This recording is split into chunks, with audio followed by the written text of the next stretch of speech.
And we're back to learning Inkscape in the year day 93. One more thing that's interesting for beginners under the text option is the spell checker. Let me quickly show you how you can use that. It's fairly easy. We use the type tool, type in something, for example, the word color.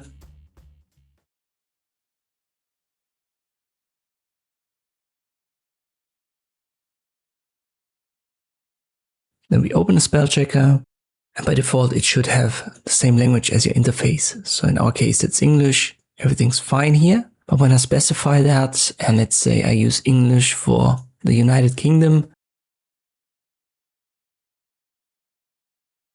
it's not correct anymore. You can see it's not in the dictionary. It's then highlighted with this reddish box, and you get a couple of options as suggestions. You can accept that, and then it will be changed automatically. So now we've got it spelled correctly.